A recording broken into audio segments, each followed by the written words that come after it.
I 3D scanned real objects and turned them into actual useful 3D prints. I'll show you, and you can download them too. So RevoPoint sent me this 3D scanner and I wanted to do something a little bit different with it. I took it outside, found a tree that looked good, gave it a good scan, and got myself a wood effect bark texture. Then I figured I would turn this into a cup that you can actually 3D print and drink from. You know those Viking style, old medieval wooden tankard style cups? Well, that's what I had in mind, and I've always wanted one.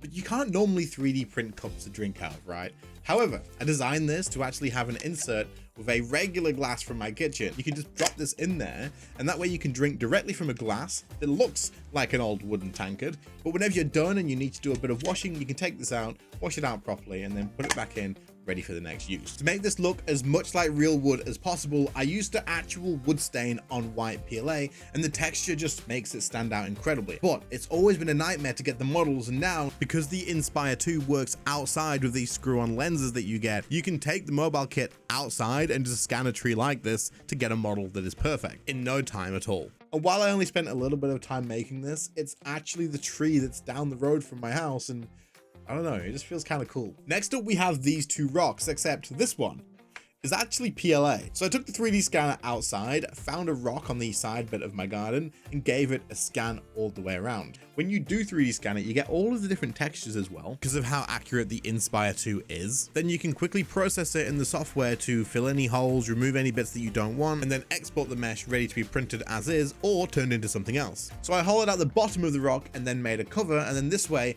if there's ever a reason that I'm leaving the house and my wife's coming home, and maybe she's left her key at home as well, I can actually just hide the key inside this and put it somewhere that nobody's ever going to see it, like down the side of the garden, not right by the door. Don't put it somewhere that you'd expect. And I also don't recommend leaving a spare key in here permanently. That would be silly. But if you are going out and you just want to hide it for a one-off time, this is definitely a place that you could do it. You can definitely hide a key in here, put it somewhere like under a tree or somewhere outside. The person that you're leaving the key for is going to know what to look for. Like you're gonna notice it if you're looking for it.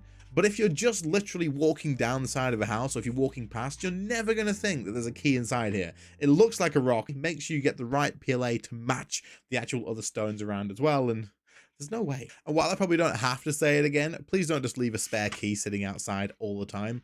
It's just asking for trouble. So the next thing that I scanned was this lamp. Now the reason that I did this is actually because it has a bit of a problem. As you can see, I bought the wrong bulb, and this has been in there for ages now, but I actually took this out of my office because the light was too much, and when I was recording, it was a bit of an issue. So the solution to this is either it needs a new bulb or it needs a new lampshade, which it does need a new lampshade. This thing is old and is definitely the thing I'm going to replace. So my plan was to take the bulb out, take the lampshade off, and then 3D scan the attachment for the lampshade that puts it onto the actual lamp.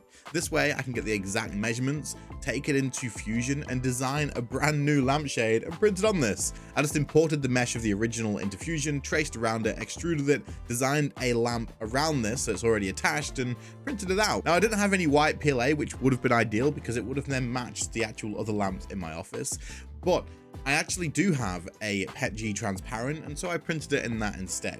And now with very little effort and no need to measure anything, I have a replacement lampshade, which I probably will print in white when I do get some more white PLA, but overall, it still diffuses the light really nicely. Moving on, we have a really interesting one, and if you have jewelry, then you'll completely understand why this is necessary, and if not, maybe you could think of other reasons for it. This is a 3D scan of my actual hand, like my actual hand. And because the Inspire 2 can scan with infrared structured light, you can actually capture bodies, faces, and other feature-rich objects without actually using any markers. Now the reason that I did this is whenever we're washing the dishes, my wife or myself, we have to remove our rings to be able to not damage them, or it's just a good practice to put them somewhere else.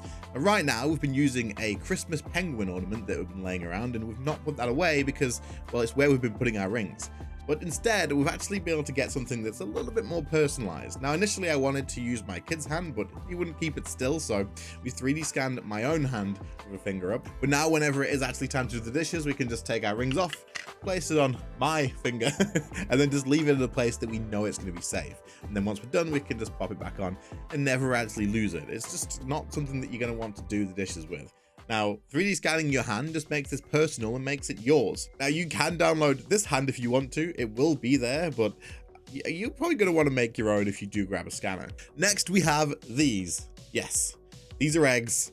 and I 3D printed a fried egg. I chucked an egg in the pan, cooked it nice and slow so that it kept like its actual pure shape, and then gave it a 3D scan once it was done. But what on earth are you gonna do with a 3D scanned, 3D printed egg? Well, I ordered and put some magnets on the bottom of this and turned them into fridge magnets, which is kind of cool because it's fitting. It fits in the kitchen, it goes on the fridge, and I kind of want to do this with like crispy bacon and other things as well, because that would be kind of cool, right? And I got strong magnets and put plenty of them on the bottom because I'm so tired of those cheap rubbish magnets that you get and they just don't hold things on the fridge. But I know that these are going to hold whatever I put on there, and you can do other things as well. But it just kind of shows, right? Fridge magnets, nothing new to 3D printing, but being able to make your own with a 3D scanner out of whatever you want, whether it be eggs or bacon or whatever the hell you want. If you see something and you think I could make that as a fridge magnet, well, yeah, you probably can. Now, another cool project that I'm planning on using this to help me out a lot with is actually making a camera rig that everything is like MagSafe and mountable and everything like that, because right now this is what I use, a tripod with